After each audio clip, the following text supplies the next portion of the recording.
All right, instant reaction. Only one team in the AFC East did not win, the New York Jets. But I think it's fairly disturbing. And I understand Kyle Shanahan in openers is rough. Go back 1 year. The Niners went to Pittsburgh and moved the ball at will on the Steelers defense. It was a complete blowout. You face the Andy Reids and look at what Sean McVay and Stafford did in a losing effort, missing multiple starters. Like, these offensive coaches in openers are really good. Mike McCarthy and Dak looked flawless. So Shanahan's not an easy guy to face. But the time of possession when Aaron was on the field was 38 minutes to 19. That's embarrassing. That's what Will Levis would produce. The first downs when Aaron was on the field, Jets had a 25-11 deficit. Let's just talk about the Jets offense. This is a defensive head coach. Aaron's past his prime off surgery, and Nat Hackett is suboptimal. One receiver you can trust, and Breece Hall. I thought the O-line was fine. Aaron only sacked one time. They were fine. This wasn't Aaron Rodgers running for his life. Let's just be honest about this. Aaron right now is not in his prime. He's not as big, strong, and athletic as a Josh Allen or a Justin Herbert. He doesn't move like a Kyler Murray, Lamar, or Patrick Mahomes. And I watched them tonight, and I think we have overvalued how good Aaron Rodgers is. Now, it's going to get much easier for the Jets defense. They face Will Levis in Tennessee next, followed by Jacoby Brissett in New England's offense, followed by Bo Nix and the Denver offense, followed by Sam Darnold, who had a really good opening week. But the next 4 weeks, the Jets defense is not going to face this team. But I think the offense is concerning. It's just, Aaron throws a really pretty ball. Aesthetically, it's fun to watch. It's like that first big drive was great. But the only other touchdown they produced was off a free ball when the Niners safeties were playing catch up because they paused. Aaron's a great free ball quarterback, best ever in the NFL. There's a variety of reasons for it. I won't go into detail, but I always feel like he loves the free ball because even if he throws a pick, it doesn't count. So he gets really hyper aggressive on the free ball and more aggressive than he is normally. Loves to throw the ball down the field, which sometimes he's reluctant to do, in my opinion, in other parts of the game. So I look at that offense and I think, the offensive line was fine, but it wasn't very creative. Aaron's not going to extend plays like he used to. They've got one receiver I like. Mike Williams took almost no snaps in the first half. The tight ends are irrelevant. And Breece Hall's good, but this is not a high-powered offense. You got a defensive head coach, a quarterback past his prime, and Nat Hackett. I think we're building this up. Miami's offense is going to be better all year because of Josh Allen. Buffalo's offense will be better. So it's the third best offense in their division. It's not Houston. It's not Kansas City. I don't think it's Indianapolis. So we got to slow down on this thing. I don't think it's Baltimore. So, and that's just, it's not the Rams or the Niners on the other side. I don't think it's the Lions. I don't think it's the Eagles. So you start looking at this offense. It's not Dallas after week 1. It's not a top 10 offense. So you're going to have to rely very much on this defense. And let's pivot to the defense. They got pushed around. Jesus. Jordan Mason, they had 180 yards rushing. They had multiple drives where they were doing whatever they wanted to. Now, again, it's Shanahan. It's the opener. But the San Francisco 49ers offensive line is the weakness of the team. And with Trent Williams holding out for most of camp, that's why I thought the game would be so low scoring. I thought this was going to be played between the 30s. I was shocked at how easily the Niners picked up chunk plays on the ground and in the air. It was pretty much they did whatever they wanted to. It could be Debo. It could be Jennings. They could run it with Debo or Jordan Mason. It was Kittle. It was Ayuk. He dropped a touchdown. They did whatever they wanted to for most of this game. And again, now it's Will Levis, Jacoby Brissett, Bo Nix. It's not the same. The Jets defense, in fact, teams that play San Francisco usually get thumped the following week because the Niners are so physical.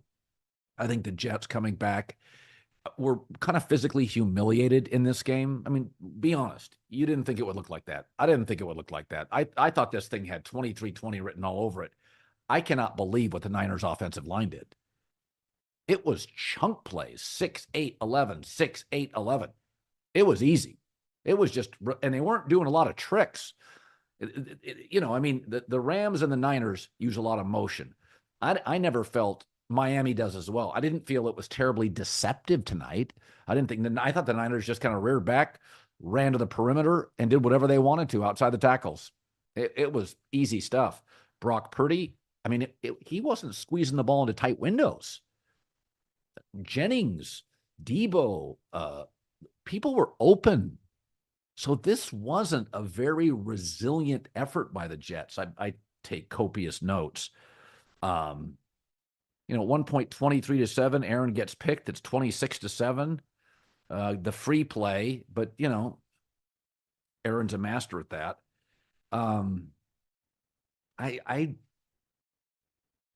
I guess the best news for the Jets, the quarterback play and the schedule lightens up considerably. But that was a disheartening effort. If I had to point to one thing, I didn't think their offense would be great tonight. Flying cross country, Bosa against an old Tyron Smith. Like I thought it would be choppy. The Jets defense, I mean, and it's not just Hassan Reddick's absence. That was a weak effort. That was a non-competitive effort. Jesus. 38 to 19 minutes time of possession when Aaron Rodgers was on the field. That's an ass kicking. That's like, you're not competitive. You're not extending drives at all. And, we have to be honest about something. If you looked at the games this weekend and the teams that impressed you, the Chargers, without really great perimeter weapons, win going away, Harbaugh. Rams, Lions, Chiefs, Ravens, Eagles, Packers. It's a lot of offensive coaches. I mean, that's not to say that D'Amico Ryans in Houston can't be impressive. But, a lot of what we're looking at in this league that we're kind of impressed with is a lot of offensive coaches. Just say this out loud. Robert Saleh, Nathaniel Hackett. That's a little concerning. I mean, I watched this thing. What did I watch? It should not be that easy. And I will say this, I don't want to be categorized as a Brock Purdy hater. He is the last guy drafted. I don't think he has a big arm, but that's okay. You don't have to have a big arm. Tua didn't have a big arm. Drew Brees didn't have a big arm. That's not the be all end all. There's two things about Brock Purdy I really like. Number one, he almost always throws it to the right guy. Now, some of that's Shanahan, right? There's a couple of reads on every play. Some of that's designed from Kyle. But boy, does he throw to the right guy a lot. And you can tell when he has a pause or a pump fake or kind of time to throw, and you can watch his head. A lot of times it's the second and the third receiver. He almost always throws it to the right guy. That's a skill. That is a skill. He reads the defense, and when it's open, he lets it rip. When he doesn't have his first receiver open, he still almost always makes a good decision. And tonight, I was shocked by the ease of it, how many of them were just pitch and catch completions. But we talk a lot in this league about fit, about does a young quarterback have the right coach?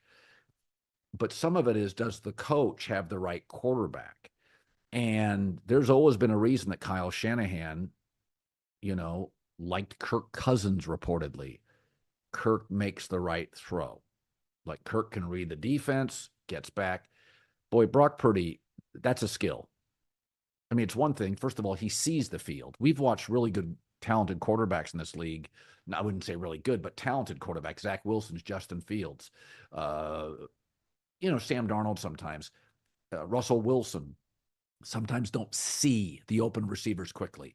And that extra half second to a second's the difference between an incompletion, a pick, and a completion. Purdy sees the field. He's accurate when he lets it rip, and he almost always makes the right decision. He is a really good quarterback for Kyle Shanahan. Yes, if you had the option, you'd take a Josh Allen or a Patrick Mahomes. But there's a lot of quarterbacks in this league with bigger arms, bigger profiles, more athletic that I don't think Kyle Shanahan would take. Purdy is just what Kyle Shanahan wants. I mean, and the other thing tonight, they did it without Christian McCaffrey, who is the engine to this offense. 180 plus rushing yards, but no Christian McCaffrey. Wide open receivers. 25-11 first down edge when Aaron was on the field. Wow. I'm surprised by the ease of it. All right, good news. Will Levis, Jacoby Brissett, Bo Nix, and Sam Darnold are next. And my guess is that's a long flight home from Santa Clara to New York. There's a lot to think about. It'll be a pretty stoic flight. The Jets, even though they're on a short week, will come out and play angry and have a much better, more elevated defensive effort against Will Levis, who I'm not sure can play in this league.